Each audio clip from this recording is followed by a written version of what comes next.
Can you find closure if you don't have all the details? Interesting question, and let's dive into that today.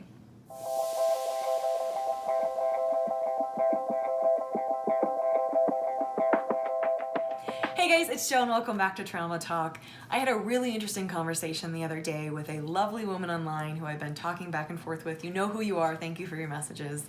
And if you're not on Facebook, hop on over to my Facebook page and like it. It's in the links below. We have some great conversations there. But in this message, she was asking me what closure means for me in my own story in my life, because she doesn't quite remember 100% of the details of her sexual assault. And her counselor was asking her what closure means for her. And for her, closure means knowing with 100% certainty, and knowing all the details and remembering all of them, that what happened was rape.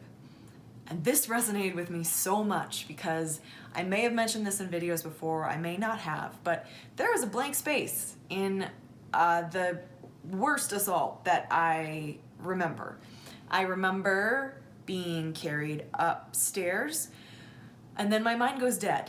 Like there's literally nothing there, and that's a very weird thing to have happen. There were no drugs involved. It wasn't like a date rape drug or anything like that. My brain literally shut off. And this can happen in cases of severe trauma. Your brain is like, nope, you can't handle this. We're done here. And so there's just this period of time that is gone. And then I woke up sort of in the middle of things and went from there. But I was terrified of that memory that didn't exist for a very long time. And I wanted it to return, and I didn't want it to return. And I didn't feel like I could really trust myself.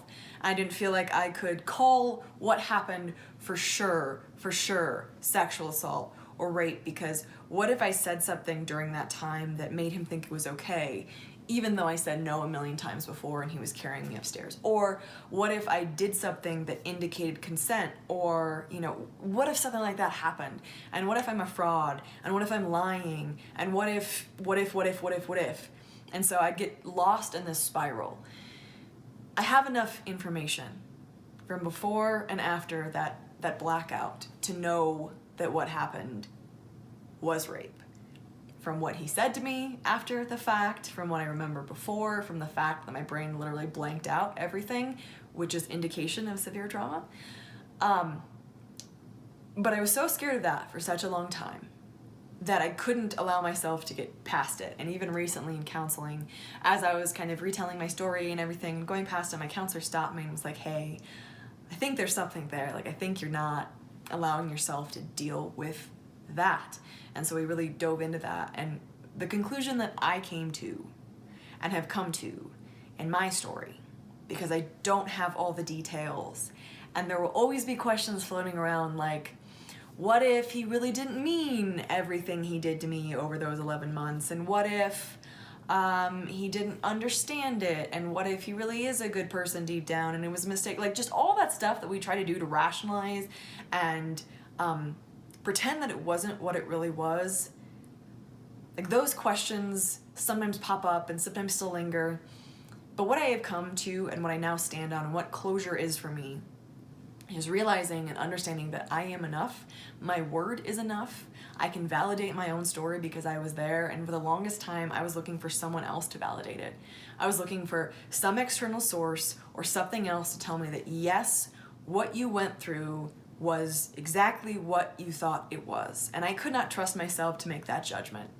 I knew it, my body knew it, like my subconscious knew it, but I wouldn't allow myself to really accept that and stand on it and say it for sure to myself, because I couldn't trust myself. I am now choosing to trust myself and know that even though I don't have those memories, I don't know what they are. Maybe one day they'll return, maybe they won't. No matter what happened in that in-between, it wasn't okay. No matter what happened in that blank space, nothing that happened over the course of those 11 months was okay. None of that abuse was ever okay. And I am the witness to that. And even if no one else believed me, and some people did believe me, but even if no one else did, I am enough. And my word is enough, and I can trust myself. And that's something I'm still sometimes in the process of working on, but I'm in a much better place now. And so when it comes to that piece of my story, that's what closure looks like. And I know a lot of people have similar stories. I know a lot of people, when it comes to specifically relational abuse, relational trauma, and even different forms of trauma, there are missing pieces. It is not unusual for our brains to blank pieces out when it comes to trauma. Sometimes drugs are involved, sometimes alcohol is involved. It messes with our minds, it messes with our memories, and the way that our brains classify trauma is not linear, and it gets confusing in our heads. And so trying to find closure or peace or something to stand on when you don't have 100% of the information is hard, is difficult. But what I have come to in the conclusion that I now stand on is that, you know what? I don't have 100% of the information, but I do have enough, and I am trustworthy. I am a valid witness, and that's enough for me. It is really hard having those lingering questions. It is really hard not having all the information. It is really hard wondering, and maybe 100% of that won't always go away, but that's okay. And I have decided for me that that is okay, even though some days it's a challenge. So that's where I've come to on it. Where are you on that? What does closure mean for you? I think closure means something different for me on different pieces of my story, but on that piece specifically, that is where I have come to.